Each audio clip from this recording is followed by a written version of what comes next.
Մենք մայիսի 28-ին ձեզ ցույց ենք տալու ձեր նոր բանակը, ժողովուրդ ջան, ձեր նոր բանակն ենք ձեզ ցույց տալու Հանրապետության հրապարակում։ Եվ ես հրավիրում եմ բոլորիդ, որ մայիսի 28-ին գաք եւ սեփական աչքերով տեսնեք, որովհետեւ իհարկե հեռուստացույցով կցուցադրվի, բայց ամենը հեռուստացույցով չկտեսնի, որովհետեւ սովորաբար զորահանդեսը ոնց է ալնում, գալիս են հրապարակով անցնում են եւ թողում գնում են, այս անգամ մենք որոշել ենք ուրիշ բան անենք։ Զորահանդեսի ռազմական տեխնիկան հրապարակից դուրս կգա,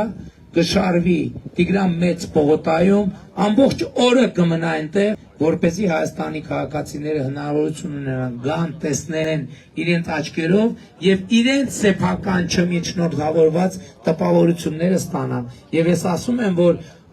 ես էկոնոմիկայի նախարարությանը հանձնարարել եմ, որ Երևանի փոքր եւ մեծ կենտրոնի բոլոր ռեստորաններին եւ սրճարաններին առաջարկի, որ իրանք այդ օրը կրկնակի եռակի իրանց պաշարները ունենան, որովհետև կանխատեսում եմ եւ գրեթե համոզված եմ, որ այդ օրվա զորահանդեսը տեսնելուց հետո Հայաստանի ժողովուրդը ուզենալու է քեֆ անի։ Համոզված եմ ոչ միայն Երևանում, այլև հանրապետության մյուս հատվածներում։